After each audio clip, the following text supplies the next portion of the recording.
사도신경 하심으로 토요일 새벽 기도회를 하나님께 드리겠습니다.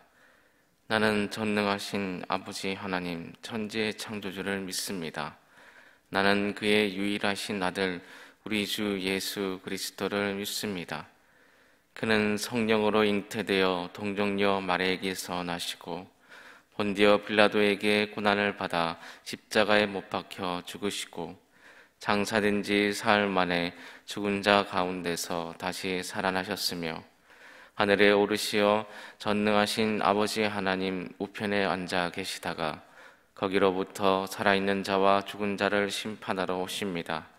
나는 성령을 믿으며 거룩한 공교회와 성도의 교제와 죄를 용서받는 것과 몸의 부활과 영생을 믿습니다. 아멘. 함께 찬송가 455장 찬양하시겠습니다. 찬송가 455장입니다.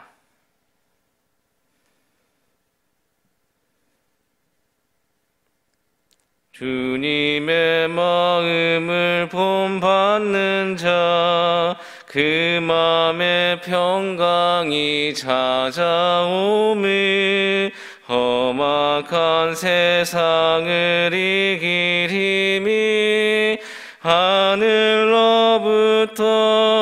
임함이로다. 주님의 마음 본받아 살면서 그 거룩하신 나도 이루리.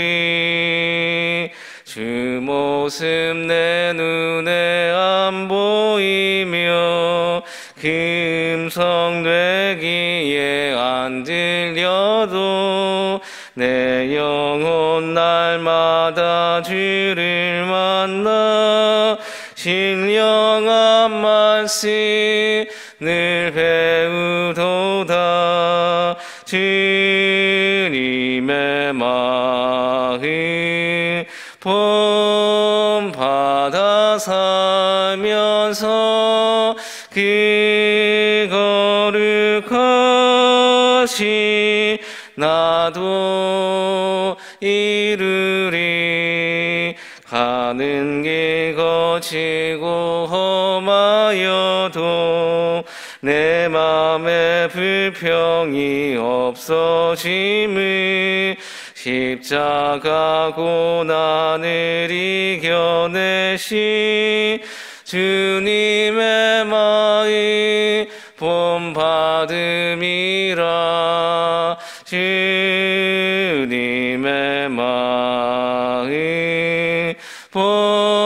본받아 살면서 그 거룩하신 나도 이루리. 주 예수 세상에 다시 오시 그날의 무성도 변화하여 주님의 빛나는 그 형상을 다 함께 보며 주 찬양하리. 주님의 마음 본받아 살면서 그 거룩하신 나도 이루리. 아멘. 이 시간 두 가지 기도의 제목을 놓고 통성으로 기도하는 시간 갖도록 하겠습니다. 첫째로 코로나19로 인한 위기에 하나님만이 소망이십니다. 하나님께서 도와주셔서 위기를 잘 극복하게 해주시며 위기가 하루빨리 종식될 수 있도록. 둘째로 교회를 위해서 기도하도록 하겠습니다. 공예배가 회복되게 해주시고 찬양이 회복되며 모임이 회복되며 부흥하는 교회, 하나님께서 귀히 쓰시는 교회 되게 해달라고 이 두 가지의 기도 제목을 놓고 다 같이 통성으로 기도하도록 하겠습니다. 기도하시겠습니다. 하나님, 이 땅에 마음 둘 곳을 찾아보지만 어디에도 찾을 곳이 없습니다. 하나님께서 도와주셔야 되겠습니다. 하나님만이 우리를 도우실 수 있습니다. 하나님만이 소망이십니다. 이 위기를 이겨낼 수 있도록 도와주시옵소서. 코로나19 위기를 통해서 세상이 협력하게 해주시며 하나된 마음으로 위기를 대처하게 하여 주시옵소서. 우리나라의 코로나19 확산을 방지하는 모든 기관들과 함께 하여 주시며 우리나라의 위기를 잘 대처하여서 제2의 위급 상황들이 오지 않도록 도와주시기를 원합니다. 의료진과 함께 하시사 이 어려움 속에 환우들을 돌보는데 힘들지 않도록 코로나 병마로 인하여서 고통받는 자들에게 여호와 라파의 하나님께서 치료의 광선을 발하여 주시고 함께하여 주시옵소서. 주님 때문에 소망이 있게 하여 주시옵소서. 재정적 위기에 있는 자들에게 소망의 하나님이 되어주시길 원합니다. 하루속히 이 위기가 종식될 수 있도록 도와주시옵소서. 하나님, 코로나19로 인한 우리 교회의 어려움 아시지 않습니까? 하나님의 세밀한 간섭하심이 있게 하여 주시옵소서. 모든 예배가 조속히 회복되어 드려질 수 있도록 도와주시기를 원합니다. 이 기간에도 교회와 예배를 사모하는 마음이 식어지지 않게 해주시며 세상으로 향하는 마음들, 그 마음이 아니라 더욱 하나님을 의지하며 하나님께로 더 가까이 갈 수 있는 성도님들 될 수 있도록 주님 함께하여 주시옵소서. 이 시간 담임 목사님의 말씀을 듣게 해주시니 감사합니다. 오늘도 들려주시는 말씀을 통해서 힘을 얻게 해주시고 말씀으로 오늘도 승리하며 나아갈 수 있는 공동체가 되게 하여 주시옵소서. 예수님의 이름으로 기도드립니다. 아멘.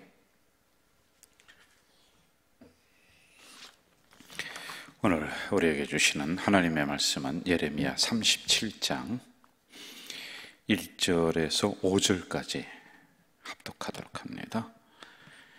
예레미야 37장 1절에서 5절 말씀 우리 합독하겠습니다. 요시아의 아들 시드기야가 여호야김의 아들 고냐의 뒤를 이어 왕이 되었으니 이는 바벨론의 느부갓네살 왕이 그를 유다 땅의 왕으로 삼음이었더라. 그와 그의 신하와 그의 땅 백성이 여호와께서 선지자 에레미야에게 하신 말씀을 듣지 아니하니라. 시드기야 왕이 셀레마의 아들 여후갈과 마아세의 아들 제사장 스바냐를 선지자 에레미야에게 보내 청하되 너는 우리를 위하여 우리 하나님 여호와께 기도하라 하였으니 그때 에레미야가 갇히지 아니하였으므로 백성 가운데 출입하는 중이었더라. 바로의 군대가 애굽에서 나오매 예루살렘을 에워쌌던 갈대아인의 그 소문을 듣고 예루살렘에서 떠났더라. 아멘. 여러분, 예레미야를 우리가 이제 새벽에 말씀을 묵상을 하면서 이제 역사적인 그때 당시의 배경을 좀 머릿속으로 한번 이렇게 그려보시기를 바랍니다. 자, 저 중동 지역에 큰 나라가 두 개가 있습니다. 그게 어디냐면은 애굽, 그리고 또 하나는 바벨론, 이렇게 두 나라가 있어요. 그리고 그 중간에 예루살렘이 있는 거예요. 이스라엘이 이렇게 있습니다. 자, 그런데 이스라엘이 이제 혼자 독립적으로 살아가기에는 어려워요. 왜냐하면 바벨론이 와서 이 이스라엘을 멸망시키려고 자꾸 쳐들어옵니다. 그러면은 이 이스라엘에 있는 왕들이 애굽과 붙어서 바벨론을 막는단 말이에요. 그리고 어느 때는 애굽이 들어와요. 그러면은 그때는 또 바벨론이라고 하는 나라의 도움을 청해서 이렇게 중간에서 끼어 있는 상태가 바로 그때 당시의 상황이었다라고 하는 거죠. 그리고 예레미야에서는 세 왕을 기억을 해야 돼요. 요시야, 여호야김, 그리고 시드기야, 이렇게 기억을 해야지만 됩니다. 먼저 요시야가 처음에 나오죠. 그리고 그 다음에 그의 아들이 여호야김이란 말이에요. 그리고 또 요시야의 아들이 시드기야란 말입니다. 이 여호야김이라고 하는 이 왕은 친바벨론, 친애굽 정책을 씁니다. 그러니까 애굽을 끌어들이는 거예요. 그래서 저 바벨론을 막는 겁니다. 그러니까 예레미야가 있다가 하나님이 바벨론을 도구로 해서 심판의 도구로 너희들을 칠 거다. 그러니 이 심판을 받아들여라. 이걸 듣지 않는 거죠. 그러니 예레미야를 잡아다가 옥에 가두고 물에 던지고 막 이렇게 한단 말입니다. 그런데 여호야김이 이제 말씀을 화롯불에 태우고 막 그랬던 왕 안에 근데 죽습니다. 그러자 바벨론이 있다가 안 되겠으니까 시드기야를 만만하니까 자기들 말을 잘 들을 것 같으니까 왕으로다가 세워버리는 거예요. 이제 바벨론 정책이 펼쳐진다는 말입니다. 자, 이제 시드기야 왕이 지금 들었습니다. 들어왔어요. 왕이 됐습니다. 그런데 가만히 역사적으로 이렇게 흘러오는 걸 보니까 예레미야 말이 맞는 것 같아요. 그러니 예레미야를 데리고 와요. 우리를 위해서 기도해다오. 근데 이거는 사실은 그들이 회개하면서 진정으로 우리가 이제 하나님 말씀에 따르겠다 뭐 그런 것은 아니에요. 지금 이 상황이 그냥 역사적인 흐름을 보고 시대적인 흐름을 보니까 그리고 바벨론에 의해서 왕으로 세움을 받았단 말이에요. 그러니 이 예레미야에게 좀 호의적으로 대할 수가 있겠죠. 이런 상황이 오늘 37장에서 펼쳐졌습니다. 그런데 결국에도 또 이 시드기야는 정치적으로 왔다 갔다 하는 거예요. 어느 편에 줄을 서야 되나. 힘 있는 나라가 어디인가. 그러다가 나중에는 애국 군대를 또 데리고 옵니다. 그러니 바벨론의 군대가 이스라엘 예루살렘에 있다가 물러가는 장면 이렇게 기록이 되는 것이 오늘의 본문 말씀이란 말입니다. 자, 어느 편에 줄을 설 건가? 이게 이제 오늘의 핵심이란 말이에요. 줄을 서려고 지금 노력을 하고 있단 말입니다. 여러분, 우리가 살아가는 이 세상의 논리는 힘의 논리가 작용을 해요. 그래서 사람들은 권력 있는 사람들에게 줄을 대려고 해요. 그리고 힘 있는 사람이 누군지를 빨리 판단해서 거기에 서려고 합니다. 어느 조직에 들어가더라도 이 조직을 주장하고 이끌어 나가는 사람이 누구냐를 우리는 본능적으로 찾게 돼 있습니다. 그리고 거기에 줄을 서려고 이렇게 노력을 하는 것이 세상적인 논리예요. 그걸 제가 뭐 나쁘다, 좋다 이렇게 평가할 수는 없겠죠. 그러나 우리는 세상의 논리에 의해서 지배당하는 사람들이 아니란 말이에요. 저 사람이 힘 있을 것 같다. 저 사람이 부자다. 저 사람이 권력자다. 그럼 우리는 거기에다 줄 서고 또 그 사람 따라다니고 또 그 사람의 성향대로 우리가 움직이고 그러는 것이 아니란 말입니다. 그렇게 하면은 편할 수도 있겠죠. 그리고 그렇게 하면은 안전할 수가 있겠습니다. 그러나 우리는 여러분 두 가지를 생각해야 돼요. 첫째, 아무리 힘있고 부자라 할지라도 그 사람이 하나님 편에 서 있지 아니하면은 우리는 그 사람 편에 설 수가 없습니다. 우리는 사람 편에 서는 게 아니에요. 하나님 편에 서야지만이 되는 거예요. 이게 말씀을 따라 살아가는 사람들이 서야 될 자리란 말입니다. 세상은 이러한 논리가 지배를 해서 너는 내 줄에 서라, 내 편에 서야지 네가 안전하다라고 할 수 있겠습니다마는 우리는 하나님 편에 서지 아니하면은 그 어떤 사람도 우리를 지켜줄 수가 없다. 인간은 배신의 동물이다. 여러분 기억해야 돼요. 언젠가 인간은 힘이 없어집니다. 물질도 언젠가는 없어집니다. 권력도 10년이 지나면 다 없어지는 거예요. 그런데 우리는 그것이 영원할 것처럼 생각하면서 그렇게 그 앞에 서는 거예요. 물질에 서고 권력 앞에 서고, 그러나 이 모든 것들은 한순간에 지나가는 꽃과 같은 거예요. 풀과 같은 거예요. 안개와 같은 거예요. 그래서 영원히 변하지 않는 하나님 말씀 앞에 서고 하나님 편에 서서 우리는 살아가야 되는 존재들이다. 이걸 기억해야 돼요. 그리고 두 번째, 세상에서 우리가 살면서 우리는 항상 약자들 편에 서고 그리고 그들을 바라보고 생각하고 배려해야지 됩니다. 이게 주님께서 명령하신 거란 말이에요. 주님은 가난한 사람들을 위해서 오셨습니다. 약한 사람들을 위해서 오셨어요. 억울한 사람들을 해방시켜 주시기 위해서 주님께서 오셨단 말입니다. 세상은 강자를 알아주지만 우리 기독교는, 크리스찬은 그렇게만 하면 안 됩니다.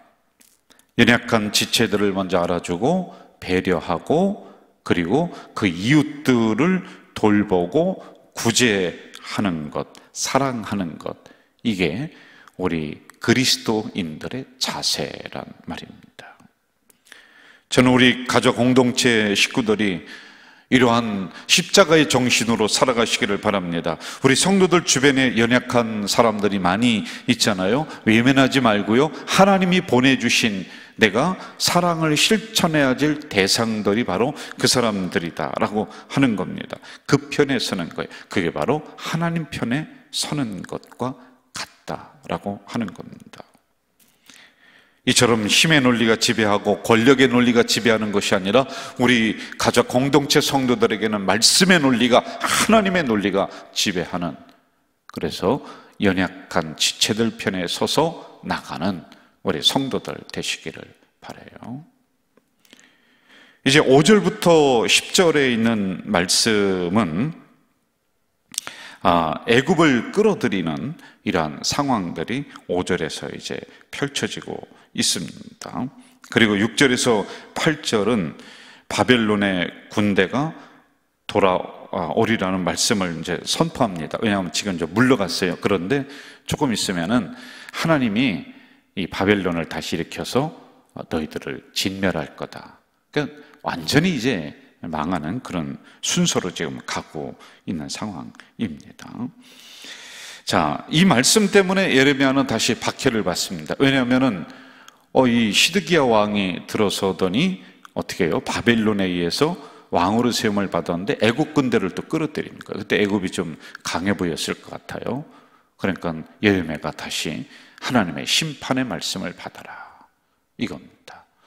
여러분, 예레미야는 바벨론을 좋아서 이렇게 하는 게 아닙니다.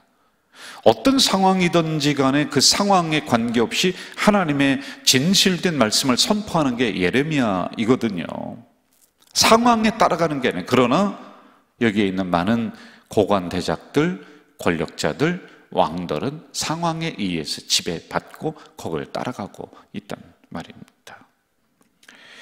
신앙인의 모습은 어떤 상황에서도 하나님이 말씀하시는 그 말씀을 따라가야 되고 그 말씀에 순종하는 것이 올바른 신앙의 자세란 말입니다.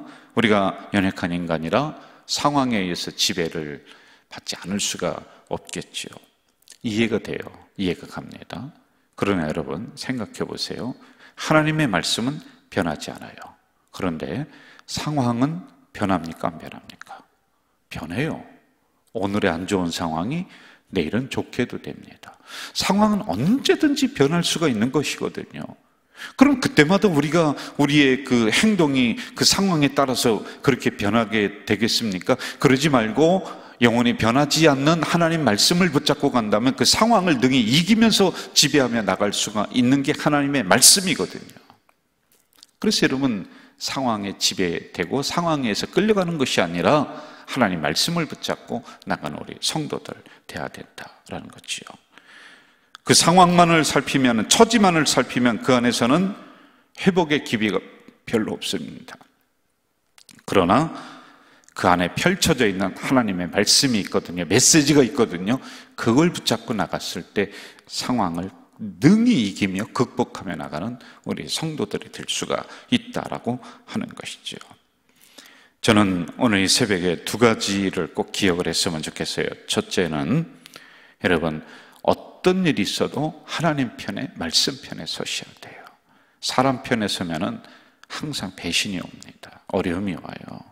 변하지 않을 것 같아도 항상 변하는 게 인간이에요. 힘 있는, 권력 있는 사람들 그 앞에 서고 물질 앞에 서지 마세요. 항상 그건 흘러가는 것이고 움직이는 거예요. 그래서 하나님 편에 서십시오. 그리고 두 번째, 상황이 어떻든지 간에 거기에 따라가는 우리 성도들이 아니라 하나님 말씀을 붙잡고 말씀에 따라가는 우리 성도들 되시기를 주의 이름으로 축원합니다. 기도하겠습니다. 사랑하시는 아버지 하나님, 이 새벽에 연약한 저희들을 깨워주시고 하나님의 말씀을 받을 수 있는 은혜를 주셨습니다. 오늘 주신 말씀 가슴 깊이 기억하고 생각하게 도와주시옵소서. 오늘은 특별히 주일을 준비하는 토요일입니다. 우리가 주일을 잘 준비하게 하시고, 비록 지금 영상으로 예배를 드린다 할지라도 아주 소중하고 존절한 마음으로 예배를 준비하며 예배 드리는 우리 공동체가 될 수 있도록 인도해 주시옵소서. 이제 예배가 다시 재개되는 그날 기다렸다는 듯이 하나님 성전에 두 손 번쩍 들고 달려나와서 할렐루야 외치는 우리 공동체 식구들이 될 수 있도록 주님 인도해 주시옵소서. 오늘도 힘이 있는, 권력 있는, 돈이 있는 그런 줄에 서는 것이 아니라 하나님 말씀 앞에 서는 우리가 되게 하시고 하나님 편에 서서 살아가는 우리 성도들 공동체가 될 수 있도록 도와주시옵소서. 상황이 어떻든지 간에 오로지 하나님의 진실된 말씀만을 선포했던 에레미야처럼 우리가 상황에 굴복되며 그 상황을 따라가는 것이 아니라 항상 상황을 능가하는 하나님 말씀 붙잡고 살아가는 우리 공동체 식구들이 다 될 수 있도록 주여 인도해 주시옵소서. 예수님의 이름으로 기도하옵나이다. 아멘. 하늘에 계신 우리 아버지, 아버지의 이름을 거룩하게 하시며 아버지의 나라가 오게 하시며 아버지의 뜻이 하늘에서와 같이 땅에서도 이루어지게 하소서. 오늘 우리에게 일용할 양식을 주시고 우리가 우리에게 잘못한 사람을 용서하여 준 것 같이 우리 죄를 용서하여 주시고 우리를 시험에 빠지지 않게 하시고 악에서 구하소서. 나라와 권능과 영광이 영원히 아버지의 것입니다. 아멘.